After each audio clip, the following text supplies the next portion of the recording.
네, 또 월요일에 특별한 코너 김경준 부장님과 함께 저희 포토 황금 비율 찾아가 보도록 하겠습니다. 김경준 부장님 자리하셨네요. 어서 오세요. 네, 안녕하세요. 안녕하십니까.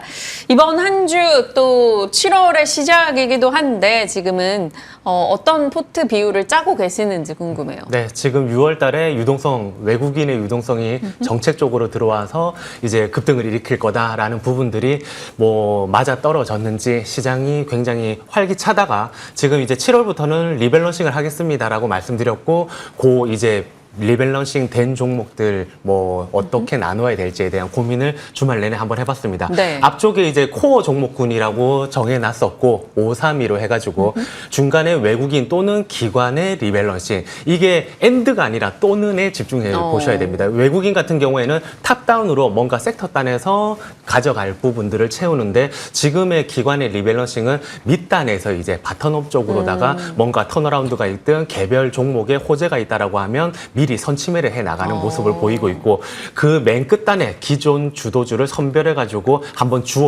주어보자. 이 부분은 저 같은 경우에는 조방원 같은 경우에 조금 찬 부분이 있으니까 주가가 조금은 이제 익절이라든지 조심을 하자라는 주의였는데, 그 낙폭이 조금 과해지는 시점이 온다라고 하면 이게 섹터 단으로 줍자가 아니라 개별 기업 단으로 한번 주어보자. 그리고 맨 앞단이 코어 종목군이라고 하면 이제 코어가 탄탄해야 된다 이런 식으로 얘기를 하잖아요. 네. 이제 그런 식으로 뭔가 듬뿍 또는 듬직하게 이렇게 묵직하게 들고 갈 만한 종목들을 잘 선별해가지고 이쪽으로다가 한 켠으로다가 놓아야 된다. 그 이유에 대해서 이제 제가 차근히 한번 설명을 드리겠습니다. 네, 코어 종목이 제일 궁금하네요. 코어 세틀라이트. 그러니까 시장의 흔들림 속에서도 흔들리지 않게 코어를 단단히 잡아줄 수 있는 종목군을 지금 어디를 뽑고 계신가요? 지금은 저는 바로 6월 달에 초에 말씀드렸던 한국가스공사라든지 한전, 유틸리티 쪽을 많이 이제 담아둔 상태고, 네. 그것들로 인해 가지고 조금은 이제 저 PBR 단이라든지 유틸리티 단으로다가 끌고 갈 생각인데, 일단 이 부분이 필요한 이유에 대해서 말씀드릴게요. 묵직하게 들고 가자라고 하는 부분들. 요번에 이제 시장의 리밸런싱이 오면서 뭔가 어려움을 많이 느끼시고 계신 분들이 계실 텐데, 그 이유가 뭔지 한번 생각을 해봤거든요. 네. 첫 번째가 대형주 쪽에서의 신용 융자가 치고 빠지기, 당일치기로 굉장히 급증하고 있습니다. 제가 표를 준비해 왔었는데, 지금 그 이전에 이제 2021년도라든지 2023년도에 요 앞단이 2021년도거든요. 네. 이게 현대차 애플카 협업이 있었을 때고, 23년도 중간 단에서 갑자기 신용이 급증했을 때는 2차 전지 쪽. 그런데 지금 그 고가를 뚫어버렸어요, 이게. 그런데 이게 윗단을 보면 이제 체결된 금액이고, 밑단은 상환된 금액인데, 치고 빠지기가 당일날 굉장히 큰 규모로 일어나고 있다, 역대급으로. 그런데 이 부분이 지금 보시면 하루만 치고 빠지는 게 아니라 5월 들어서 지속적으로 신용이 급증하고 있는데, 그게 거의 데이트레이딩 양산으로 이제 일어나고 있다. 그러면 이게 왜 안 좋으냐? 이게 수급의 질이 쌓여 나가면서 순매수가 건전하게 쌓여 나가는 게 아니라 이 층이 굉장히 얕아요. 순매수층이. 그렇기 때문에 개인분들은 고가에서 당할 수 있는 위험이 있다. 그리고 두 번째가 당할 수 있는 또 특별한 이유가 소수 계좌 집중 부분이 포착됐습니다. 지금 제가 준비한 다른 표를 보면 그 세 계좌, 이제 요즘에 급등한 종목들이죠. 저희도 LG CNS라든지 풍산, 한화 이쪽으로다가 집중을 했다가, 한화, 풍산은 이제 목표 주가가 다 찼었고, LG CNS 같은 경우에는 제가 120만 원까지 끌고 가자라고 말씀드리면서 중간 변동성이 있지만 저 같은 경우에는 한 주도 팔지 않고 있거든요. 그런데 동 종목도 마찬가지로 지금 상위 세 계좌가 매수가 집중돼 있다. 그리고 다음 한번 차트를 보여주시면 상위 20개 계좌가 지금 이 종목들을 엎치락뒤치락 하고 있는 거거든요. 네. 지금 쥐락펴락 하고 있는 거기 때문에, 그러면 당일 신용, 당일치기 매수 급증, 회전율 고회전, 그리고 소수 계좌가 대형주에 집중돼 있다. 그러면 말씀드렸다시피 실제 순매수의 레벨은 굉장히 얕아지기 때문에, 이렇게 휘둘리는 거는 그 종목수가 본인들도 이제 단타로 접근을 하거나, 아니면 조금 저희 같은 경우에는 저점에서부터 해가지고 담아갔다가 이런 이슈들이 있을 때는 조금 익절을 해 나가는 전략을 펼칠 필요가 있습니다. 그러면 저희 같은 경우에 묵직하게 뭔가를 들고 갈까, 코어 종목에 대한 고민과 그 다음에 세틀라이트, 그 주변 종목들은 조금 더 빠른 종목으로 하셔도 되거든요. 그러면서 수익률을 챙겨가는 양쪽의 전략이 필요할 것 같습니다. 좋은데 사실 개인 투자자들이 잘 활용을 하고 따라갈 수 있을지가 궁금해서 네. 그냥 콕콕 집어주시면 안 돼요? 이거는 끌고 가고 이거는 막 돌려 이렇게. 제가 이제 주력으로 하고 있는 부분들은 늘 아마 오늘도 공략 주는 없거든요. 이제 관심 종목입니다라고 표현하듯이 그래서 가격대를 세팅해드리고 그 부분을 꼭 염두에 두셔야 되세요. 지금 코어 자산에서 있어가지고 그 가로쳤던 부분들 손익비 제가 늘 그냥 어떤 종목 좋습니다. 뭐 얼마에 사세요 이게 아니라 네. 손익비가 그 3배, 4배, 최대로는 한 9.5배 이런 식으로 리스크 대비 수익이 큰 종목들 위주로 담아야 되고 코어 종목이라 하면 그리고 MDD라고 해서 최고점 대비 이 하락률을 정해두셔야 돼서요. 네. 저 같은 경우에는 한 10에서 12% 정도 정해두거든요. 그래서 익절을 언제든지 할 수 있게끔 그러면 부분 익절을 해나가든 아니면 굉장히 저점에서 사신 분하고 LGCNS 같은 경우에도 2배 수익이 나신 분들이 있는가 하면 저점 고점이 또는 여기에서 한 15% 20% 물리신 분들이 있을 거거든요. 그럴 경우에는 약간의 MDD 관리도 하셔야 되고 고가에서의 매수는 조금 지양하셔야 됩니다. 이 부분은.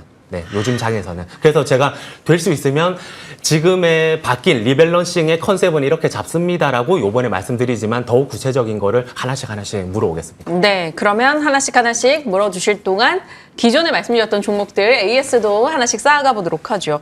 6월 2일 공략주 한국가스공사 이 종목과 함께 유틸리티에 대한 의견도 같이 들어봐야 될 것 같은데요. 네, 제가 그 당시에 똥인지 된장인지 구분을 저는 잘한다. 이거는 된장인 것 같습니다라고 말씀을 드렸었는데 지금 그때 그 아이디어 그대로 올라갔던 부분이 있습니다. 이제 LNG 트레이딩 부분. 그런데 900만 톤 미국에서 900만 톤 정도 가지고 올 수가 있다 최대. 그리고 2023년도에 일본 사례를 놓고 볼 경우에 일본 같은 경우에도 한 140억 달러 정도를 이 트레이딩 부분으로 벌어들였거든요. 그런데 한국가스공사가 세계 최대 규모의 단일 업체로서는 저장고를 가지고 있기 때문에 이 부분이 매력적으로 다가올 수가 있다라는 한 부분과 이제 상법 수혜로 떠올랐었죠. 갑자기 제가 가격 인상을 민수 쪽으로다가 할 수 있다라고 말씀드렸었는데 이 부분이 상법 개정을 하면 주주 이익을 침해하면 안 되기 때문에 정부가 너무 가격을 이렇게 동결시키는 거 아니냐, 주주들을 위해서 올려줘야 되는 거 아니냐라는 아이디어가 나오면서 올라갔던 부분이 있습니다. 그리고 제가 그 당시에는 말씀 안 드렸던 지금 3분기 영업이익의 컨센서스가 높아지는 쪽이 준비한 표를 보시면 전체 업종에서 영업이익 전망치가 가장 높은 쪽이 유틸리티. 그리고 이익 조정 비율이라고 해서 컨센서스가 대폭 조정되고 상승으로 조정되고 있는 쪽 1위 유틸리티. 그러면서 이제 결국은 저 PBR 단에서 한국전력보다는 조금 더 매력적이다라고 말씀드리면서 목표 주가 아직 전혀 안 왔거든요. 1차 목표 주가 51,000원. 이 최종이 68,000원 정도 되기 때문에 여전히 그냥 스트롱 바이앤홀딩 이렇게 보시면 됩니다. 그리고 한국전력 같은 경우에는 약간 원전 아이디어가 붙었어요. 그런데 그 부분 때문에 고민이 되시는 분들 그 재료로 인해서 팍 떴었는데 그러면 조금 팔까라고 하시는 분들은 배당 부분을 보시면 훨씬 좋습니다. 지금 3분기 때 2017년도 이후에 3분기 때의 가장 수익률이 이제 초과 달성한 코스피 대비 초과 달성한 부분의 아이디어를 보면 고배당 쪽이 가장 높거든요. 그러면 저희가 이익단을 살펴볼 때는 EPS 주당 순이익을 보자라고 하는데 배당은 주당 이제 배당금 얼마냐 DPS를 보자라고 했을 때 제가 준비한 표를 보시면 증가율 단이 굉장히 높습니다. DPS 증가율이 470%, 그다음에 EPS 증가율도 굉장히 높은 수치를 보이고 있고 PBR이 그럼에도 불구하고 낮기 때문에 여전히 꾸준히 들고 가셔도 될 것 같습니다. 한국전력과 한국가스공사 유틸리티 진영에 대해서 AS 해주셨고요. 스트롱 바이 앤 홀딩 의견 한 번 더 확인 받았습니다. 자, 오늘 눈여겨보고 계시는 종목군은 어디일까 했는데 포스코홀딩스입니다. 지금 안 그래도 시장이 섹터 자체에도 관심이 좀 많아서 지금 유망하게 보시는 이유는요?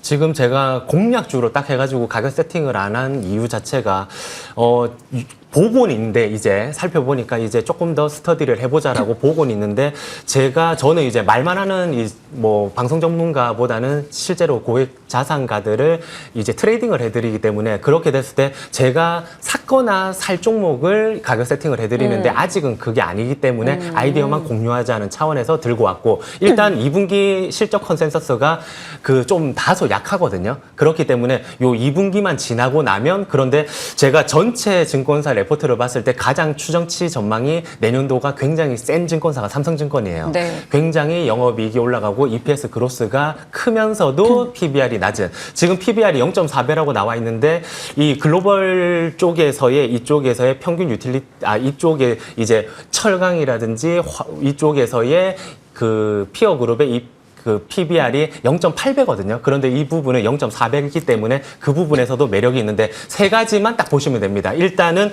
중국 철강 감산이 하반기 때 조금 더 본격화가 된다. 그리고 두 번째 같은 경우에는 자동차와 조선 쪽에서의 가격 인상이 일어난다라고 하는데 이 부분에 의해 가지고 톤당 한 6,000원 정도 인상이 나오고 네. 환율 하락에 따라 가지고 톤당 한 2,000원 정도 원재료비가 떨어지거든요. 그러면 마진 스프레드가 이제 개선이 됩니다. 그런 부분들 하나와 가장 큰 부분은 이제 수입산 열연에 대한 반덤핑 관세 부분이 어떻게 될지. 그러면 보통 이제 열연 쪽이 결국은 그 자동차, 뭐 조선, 건설 이쪽에 큼직큼직하게 들어가는 게 이쪽이거든요. 그리고 열연 쪽을 올려버리면 냉연이라든지 강관이라든지 그다음에 뭐 도금강판 이런 쪽으로도 다 순차적으로 올라갈 수가 있는데 우선은 열연 쪽이 10% 가격 인상을 할 경우에 전체 전사 쪽의 영업이익률이 17%나 증가가 됩니다. 그렇기 때문에 이 부분을 유심히 보셔야 되시면서 6월 달부터는 제가 준비한 그림을 보시면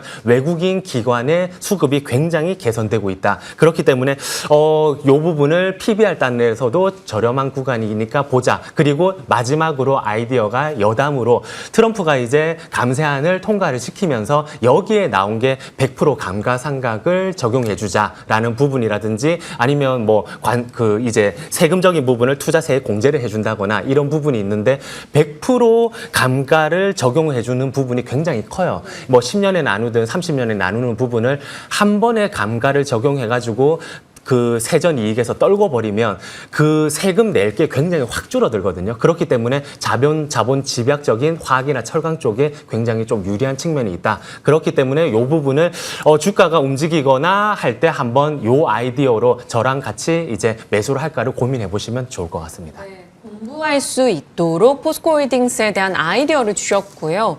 외국인 기관 수급이 굉장히 공격적으로 유입되고 있었다라는 것도 덕분에 한 번 더 체크하게 됩니다. 포스코홀딩스 저희 눈여겨보면서 지켜가 보도록 하고요. 녹슬어 없어지기보다 달아서 없어지길 원한다라는 코멘트를 마지막으로 네. 제작진에게 주셨다는데 네. 어떤 키워드예요? 그 종목이 좀 힘들거나 요즘에 또 조정이 갑자기 좋다고 해서 샀는데 빠지거나 네. 뭐 아니면 장 자체가 힘들어질 때가 있었는데 제가 주말에 막 요책 조책을 봤을 때에 이제 그 1700년도에 영국에서의 신학자가 했던 말이 있더라고요. 그래서 본인은 나는 녹슬어 없어지기보다는 달아서 없어지겠다.